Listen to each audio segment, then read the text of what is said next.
thing I saw no mistakes in. Yeah. His mechanics were just perfect as well. I really felt like Akalon Waste was Taeja's chance to take it. Now that we're on Whirlwind, it's going to be an uphill battle, but we'll find out, guys. Jaedong versus Taeja, the last battle in this series. Let's give it up. In the bottom right-hand position as the red Zerg, it is Evil Geniuses, Jaedong.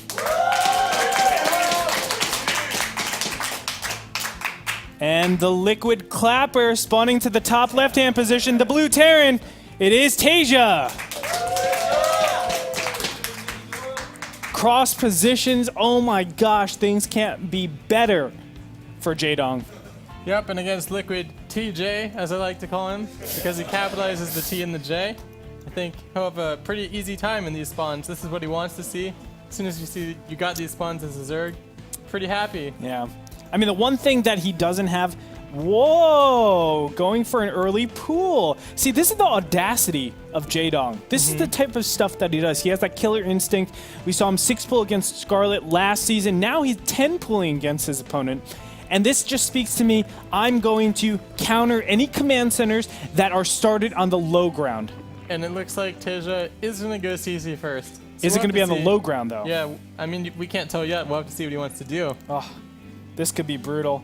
I'm not sure about the timings, honestly. Command centers, will they finish by the time Zerglings get over there for a 10-pull? No, I mean, then you would never do the 10-pull because Oh, yeah, that makes sense. Okay, shut up, Andre.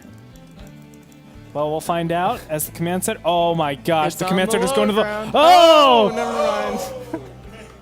And there it is. It's going down, so he will be absolutely safe. It doesn't mean that Taeja's won by any means. Nope. He just starts off with an economic advantage. Yeah, he definitely starts off with a pretty good lead, but it's not over. Jaedong can still come back. He can do Baneling busts too, or at least fake Baneling busts, making Taeja a little bit more defensive. A lot of players will overcommit to defending against something like that, and even silly little things like the supply depot being down, Marines immediately being rallied out to the outside. All of these little tiny things that could be potentially bad for Taeja can happen. Now, will the SCV will not see these approaching Zerglings. I guess the only danger for Taeja would be if they somehow got into his main base, but his depot's up, so it doesn't look like there's much of a chance of that. Yeah. And these two buildings will just finish, and then he can repair them while he makes a Marine. And after that, he kind of has a nice economic lead. He can't take his natural until he has at least 4 Marines, I don't think. Oh, God. Oh, why would you do that, Taeja? All right, Supply Depot is going to be attacked a little bit here, but as you said, everything's okay.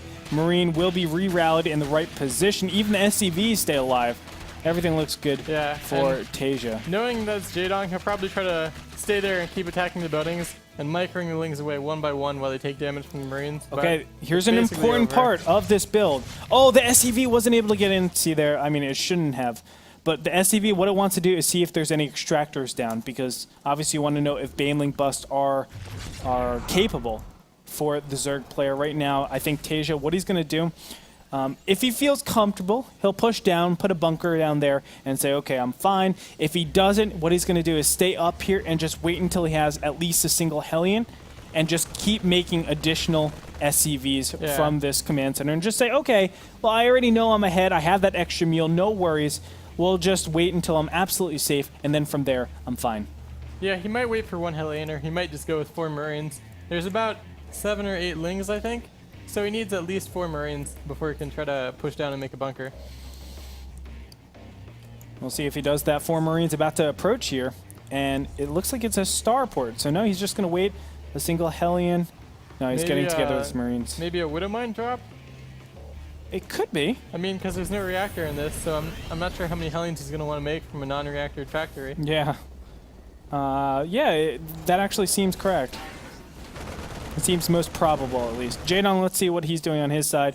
He has placed the creep tumor, getting just additional drones. Everything's all standard for him, but look at the income tab. Officer count should be very, very different. Normally you're at maybe like 2, 3, 4 more drones than your opponent in this position. But if you consider the mules, 4.5 efficient workers for each mule, so you're looking at +9 on top of this, so it's really 38 harvesters to 31. Where does Jaedong go from here? I mean, well, looks like he's taking a 3rd base and getting metabolic boost, metabolic speed, whatever it's called, the link speed upgrade. So I think he's just going to try to play into a macro mid-game situation. And he actually doesn't look like he's in that bad of a spot, even after the upgrade, or after the opening. I mean, his upgrades are delayed, his link speed's delayed, but he's not that far behind, I don't think. Okay.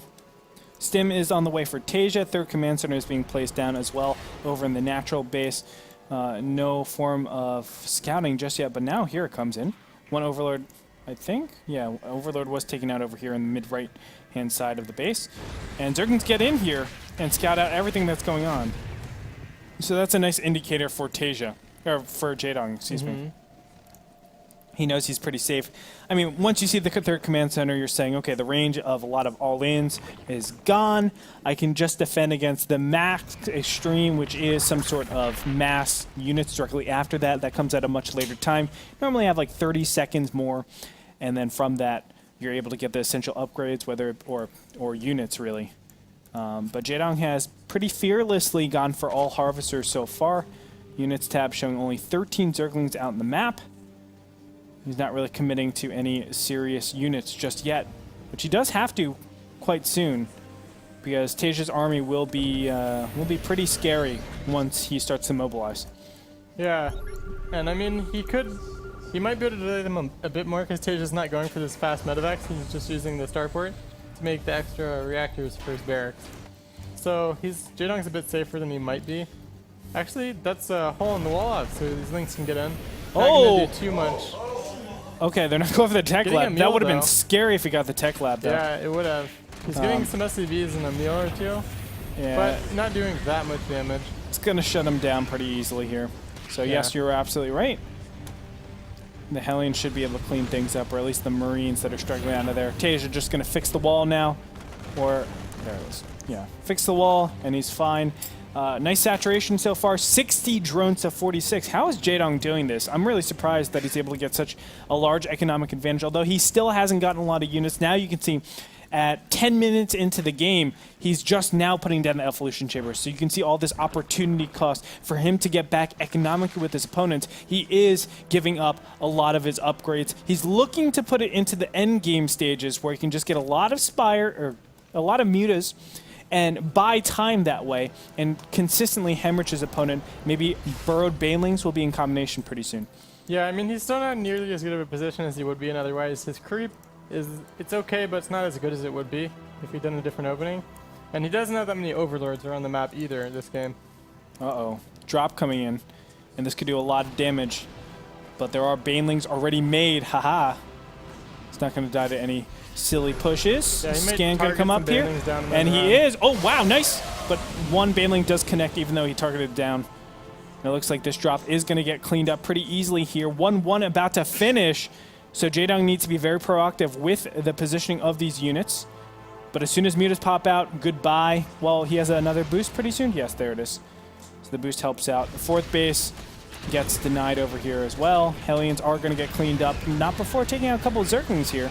Yeah, good trade for them. They can't do much else in this game, so it's good that he's using them now to trade.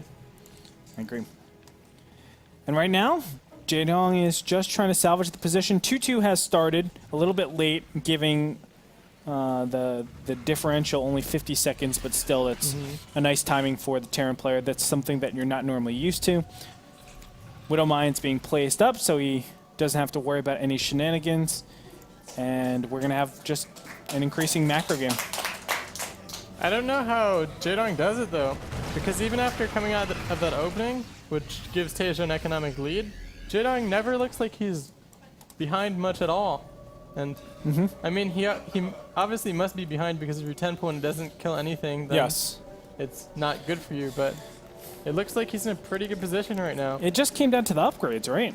Yeah, I mean, his upgrades are slightly behind, but besides that, it looks like everything else is going as it should go. And I guess fourth base finishing, and I mean, his supply is looking good compared to Taeja's. I guess this is facilitated by the fact that you're in cross positions, so you know your opponent's never really going to commit to that all-in, and that way he can play so brutally efficient. Like, he could have made a lot more units if he was worried about... Wow. If he was worried about a lot more, but he obviously didn't. Viking will go down here. But nothing too much. I mean, this is really surprising. Oh, engagement going to happen in top middle hand position. And nice Widowmine connection. Baneling's not able to splatter on most of those Marines, unfortunate for him. A Marine squadron is going to go over to the 4th base, try to take out a little bit of creep. This is a great little maneuver that he's doing, but intercepted by a bunch of Zerglings and forced to get back. Nice taking out, I was going to say nice taking out the other creep tumor, but he wasn't able to do that just yet. And the medevac should go down as boost has just been used. Again, going into the center, and this is the type of tactics that you have to do. It used to be like you start harassing your opponent everywhere just to kill like an expansion, but now it's kind of but Terrans have realized you have to kill the creep first to really empower your main attacks. Yeah, this is just facilitating a push later on, and because later he's gonna kind of want to push and use the chokes at the ramps and the entrances to those bases, and that's where he wants to push and try to trade. So he needs to clear up all this creep in the middle of the map before he can do that. And look at how intelligent Jaedong is. I mean, he instantly puts creep back up. Widowmine's going to drop down, and engagements are going to go in the favor of Jaedong, it looks like, because he's just rolling past. No further AoE. Baneling still moving forward. Muta count is still pretty high and unhindered. Where are the Widowmines? No, they're going to get hit by a lot of Banelings. And they don't blow up on a lot. That's actually a great move for Jaedong, as he was able to maintain a lot of the position. And off of creep, normally you would say that engagement isn't good, but he's able to have a 4th base, continue mining, still retain a lot of his Muta count. Yeah, Taeja's having trouble getting something done in these cross positions. By the time he moves across the map, Jaedong just has enough units to shut down his pushes so far. And I mean, the amount of units Taeja has now isn't enough to push again. So he's probably going to have to wait until he's at least about 170 or maybe even more before he pushes again. Hive Tech on the way for that 3-3 that's very valuable. So again, we're going to see a timing where, you know, it's a good like 2 minutes where Taeja will have 3-3 over his opponent's 2-2. That does help out, trying to instigate some sort of fight, but low count of units will go and try to trade off. Doing a good job. The Muta count currently is at 24. That's a nice count, actually, to just one-shot basically any major thing, like medevacs and such. These medevac drops aren't doing too much either. It's still a good effort by Taeja. Every time he uses it, he pushes with some units across the middle, kills some creep tumors, but he's not getting any damage done with the drops. Well, I mean, this is really nice, but what he really needs to focus on is killing the 4th base, the newer expansions, and right now he's just drilling towards the 3rd. And that's the problem, I think, with spawning in cross positions. You never know what direction to push in.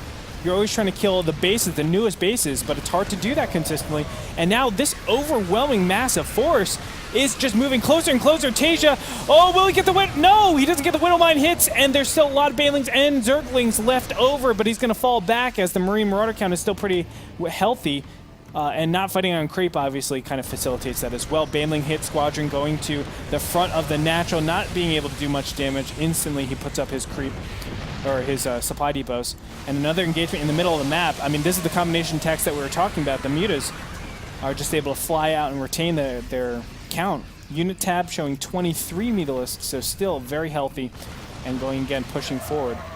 I mean, this is incredible that he's so cost efficient off creep. Yeah, Jaedong's just microing so well against the Widowmines. Every battle he targets them with his Mutalisk, and he sends small amounts of links forward to take the Widowmine shots, and never takes a bad hit from them. And I think this is helping him a lot. Yeah, it's incredible. I mean, it's so much harder to do to actually look for the Widowmines and target them, because for a long time they don't have priority. Like, they're not attacking units, so a lot of times your units don't actually go towards them if they're unlifted. So you actually have to target fire them each individually, which obviously requires a lot of precision and accuracy. It's just so amazing that he's able to do that. Now taking his 5th base over in the mid right-hand position, probably saturate that pretty soon while there's a drop incoming, and his mutas are perfectly flying to the right direction. I think he had to kind of know this is coming, I feel like. Because down it goes. Yeah, and he needs to... I don't know, he is getting turrets there. I guess Jaedong's not going right for it. If he got there before the turrets are up, it would be so huge if he lost all those Mios he just dropped. I agree. But it's not going to happen. Jaedong, meanwhile, is getting all his upgrades again. Not actually getting the pathogen glands for his infestors yet, but he'll probably get that after he gets some Ultralisk out. Just wants to get his Ultralisk out first. A big burst in transition to facilitate some sort of passive play, and then from there he can actually take over. Killing all the turrets, really nice, and now going in to the planetary fortress. He's going to shut this down. Baneling's going to hit across this, and he gets out. Perfectly done for Jaedong. He denies the 4th base, and Taeja still has to make his way across the map in order for him to actually do damage against his opponent, and he's so far away from doing that. I mean, this is the true advantage of being in cross position on Whirlwind. It's so unfortunate for Taeja, but what can he do? He's hoping for a good fight over here, but it's still very hard to do. And a drop over at the 3rd base will get cleaned up pretty easily. Muta's gonna just fly over a couple of Marines here. Well, a lot of Marines, but not a lot of damage being done. And Jaedong's just prepping for this attack. Taeja also prepping for this attack. It's all going to come down really to this. If Jaedong is able to crush this, then I think Taeja will be in an unwinnable situation. But if Taeja is able to win pretty decisively here, then he's back into the game and he can kind of snowball this momentum because it's pretty low economy, or it's approaching pretty low economy. Yeah, and this attack could do a lot. Definitely going to kill this base. And it looks like Jaedong's just going for that counterattack. Yeah, kind of intelligent because the Widow Mines are placed in a way where it'll receive everything so easily. Zergling's pushing forward, going to go into a bunker. Meanwhile, Baneling's moving into the 4th base yet again. And the Commander's like, no, do not want! But it doesn't matter because the Mutas are right there to help out. And again, denying the 4th base helps out. He's going to just explode. Wow! Absolutely crushing a lot of Taeja's forces. Yeah, but I mean, I guess he saved the command center, but was it even worth it there? I have to feel no, it was not worth it. I think he lost a lot more Marines than he would have for a 400 mineral command center, although that command center does earn you money. Again, we have a situation where Taeja is just struggling to push out and get a good position. The Widow Mines come, that's what it really comes down to. Those are the X factor. That when there's an engagement, they can do a lot. And he here, has a lot of mines too right now. He has 19 Widow Mines in the field. Yeah, I mean, so his push is going to be difficult for Jaedong to deal with if he micro as well. It's a large chunk of supply that you're committing to Widow Mines. And here's the Ultralist Tech switch to really facilitate just continued initiative, continued tempo. That's what Jaedong really needs, especially in cross position. You need to have your opponent constantly switching up that tech so that you have cost-efficient engagements. Because if you stay on Zergling, Baneling, Muta the whole game, eventually Terran will have a composition that can crush you, or at least play cost-efficiently against it. Muta is swinging into the center, trying to clean up some of these Marines, intercepts a lot of these Widow Mines, Banelings. Excuse me. Such a passive game from Taeja. Well, he can't do anything. Yeah, I know. He's doing some medevac drops, but he's just staying back so much, and there's not too much he can do. But I feel like he's going to have to do something eventually. I don't know. Maybe he'll just keep staying back and slowly taking bases and fighting close to his side of the map and doing medevac drops. I mean, that is a style that we've seen before, although it's so hard to keep up with a Zerg that can constantly tech switch. Now taking out one of the bases, that helps out. And pushing into the center, I mean, it's like a rinse and repeat. Baneling's being made, though, on the side over here. What will he go for? Is he going to go for the turrets, or is he going to go for the planetary fortress? I think he's going to go for the planetary fortress, but I don't think he can kill it with this many Banelings. I don't think so either. That's why I was... Well, PF just kills everything. Again, another base being destroyed. Usually you send some Zerglings with the Banelings to tank for the Widow Mine shots and the planetary fortress shots, but I guess he didn't do it there. And all of a sudden, Taeja eliminating the bases, making this incredibly low economy, and Jaedong unwilling to commit to an attack. This is pretty close here. I mean, yes, it's still 4 base against 3 base. With he gets it. Income tab 34 to 69. And Jaedong does have the better economy, don't get me wrong, but it's going to come down to one fight. Both players don't have a large bank. And Widow Mines, they are cost efficient, however you look at it. Oh. And I think this planetary fortress is going to go down here. Oh, no, I'm just kidding. +2 building armor, bro. Works out pretty well. Maintains that planetary fortress. The meters are just being annoying. And this is just buying Jaedong more and more time. I mean, Taeja still needs to be active on the map. He can't be using his whole army to clear up just a small pack of mut. Well, it's not small, but this pack of mutas. Yeah, and we see Jaedong's going for broodlords again behind us. And I'm kind of on the fence about whether I like this or not. Because on one hand, it can be incredibly good. We saw in last game, in a straight up fight, he can crush Taeja's army. But the bases is what's going to be important. And yes. if Taeja can do just like split map pushes against the broodlords, we've already seen how effective he is at shutting down the bases against the mobile army Jaedong has. Against the broodlords, it'll be even easier for him to do that. Now, is this a position where Taeja actually needs like Ravens to just throw down some PDDs to save his command centers and allow turrets to just do the damage to... Yeah, I think what Taeja should have is maybe a force of 8 to 12 Ravens just flying around, patrolling his bases, and setting up some point defense runs whenever mutalists come by. Are you trolling me? Yeah. Why not just like 2 or 3? I mean, they cost the same as but that's six Marines. No, they don't. Or I'm talking about supply because it doesn't really matter. I guess supply-wise, but you can just build more missile turrets, which I think is the better option, and that doesn't take any supply. I just feel like Ravens are a necessity, especially against infestors or any large tech like broodlords at the end game stage. It's like the natural progression of Terran. Because Yeah. I feel if you stay on this composition the whole time, whenever the engagement actually happens, you're going to die. So I'm just like looking for a way to come out of this. I think what he just wants to do is not engage. And as soon as he sees the broodlords, he's not going to fight that army until it's slowly whittled down to a point where he can beat it. He's just going to attack on both sides of the map like he is doing now and continue to deny Jaedong bases. And trades like this are trades he can do without losing anything. And I mean, as long as he doesn't take one huge fight and lose his whole army, I think it's going to be tough for Jaedong. Multi-barracks? Okay, so he's just playing attrition then. Yeah, he's just going to slowly play the war of attrition and continue to deny bases. Because Jaedong's army, it's Ultralisk Broodlord. And Ultralisk and Broodlords aren't the best units for defending bases. Yeah. So I think now scanning this, he should just send units and attack both Oh, sides. no, he's going for the fight! I don't know, Mike. Great fungal growth on the majority of the units. He's just going to constantly fungal these down. Broodlord's doing immeasurable amounts of damage, and then within a blink of an eye, Taeja loses everything. Well, that was a fun engagement to watch. Do you know what would have helped in that engagement? 8 to 12 Ravens, Mike. He still would have lost, I think. Yes, he still would have. Well, I don't know. I think... I don't know why Taeja went for the fight there. He scans, he's like, okay, 15 Ultras, 10 Broodlords, 8 Infestors, I've got this. And then he just got fungoed, his army died. Yeah, not a pretty sight, of course, at the end stage. But look, I mean, it's still pretty low economy, still 1,000 bank. There's no expansions really mining for Jaedong, but the quality of units are just so much better and he just for has Jaedong. A lot more of them. Yeah, because he doesn't have Ravens out. Yeah.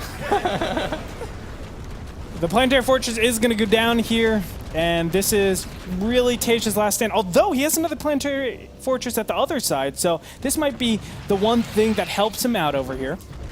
I mean, it's going to help him out, but I don't know if he can get an army that can equal what Jaedong has. Jaedong, he has a decent amount of Mutalisk, and that'll help him against the Vikings along with his Infestors. And I don't know how you can beat that ground army at this point. And with all those Banelings in production too, he just has so many Ultras and Banelings and Lings and Infestors. And Taeja has not very much bio units. He's going for a counterattack now, which I think this is what he should have done before. Before that big fight, before he lost his whole army. Well, yeah, just sidestep the army. Say, if you want to really kill an expansion, we're going to trade expansions. That's the way I can equalize. It just looks silly with Ultralisk Broodlord trying to follow him around the map. Yeah, I agree. I mean, they're not a very mobile army, are they? He can still make this close though if he just does this base trade. Because again, Jaedong's immobile army is going to take a little while to kill all of Taeja's bases and infrastructure. And Jaedong doesn't have much left to defend against this much bio. It takes a large amount of Zerg units to clean it up. That's true. The Broodlords and Mutas are still doing a good job though. And Marines and Marauders on the other side, the base trade is being committed over here. No drones, no income for either of these players. Look at that income tab, 0040. One drone is mining somewhere on this map. That's it. And Taeja is microing against these Mutalists now. If he can take him out, then maybe he can take out the Broodlords. And once the Broodlords are gone, maybe he has a chance. Yeah. Jaedong's Infestors are separated right now from the Broodlords. But once those 5 or 6 Ooh, infestors wow. get up there, he should be able to defend them. All right, well, Ultras are back to save the main base and But, prompt I mean, pickup. he just picks Yeah, up and flies around, and good luck And- mining when he's doing this. I'm still looking. Oh, there it is. Found it. I was like, where is Jaedong mining from? I found it, Mike. You found it. Investigation is over. Now, fungal growth is going to assist a little bit for Jaedong, just having a swift retreat. These Vikings are kind of Taeja's lifeline. He needs them, because without them, I don't think he can kill the Broodlord. I don't think so Infestor either. force. I don't think so either, because with the Broodlord, you need a direct engagement against Broodlords, but Ultras, you want to have a kiting engagement. So they do have synergy. It's just incredibly supply inefficient, and it's not too mobile. And that's why it runs into these type of troubles. Now attacking the hatchery over here in the top right-hand position, Banelings do connect, but they're not able to do enough damage. Yeah. Mutas get back. Well, Muta gets back here. I think Taeja's best hope now is a draw. You think so? Yeah, I don't think he can win at this point. Oh no, Vikings are gonna go down here. I mean, Oh Jaedong- no! he attacked he's his own gonna lose Viking. them. And with it, I don't know what Taeja can do at this point. I mean, he still has his medevac drops, but he would have to kill every single building of Jaedong's in the entire map to eliminate him. And a player as good as Jaedong probably isn't going to let that happen. Yeah. And if you look at how much army Oh my Jaedong still god. has left, I mean, look at all these ultras and banelings and infestors. That's way more than enough to kill that many marines and marauders. It's incredible. And I mean, he can lift off, but they're still mutaless. Yeah. And the only way Let's he see could how many possibly- mutas. 4 mutas out on the map. Now there are locations that you can go to just defend. The no, there's 2 drones. I'm sorry, guys. 2 drones out in the field. Yeah. One of them. Maybe he should try to just like wall off at the top of one of the ramps and just position all of his bio behind a wall off and then mine from the base. Wait, Mike, wait, this is gonna escalate. Fungal grows, and there it is. GG, Jaedong takes the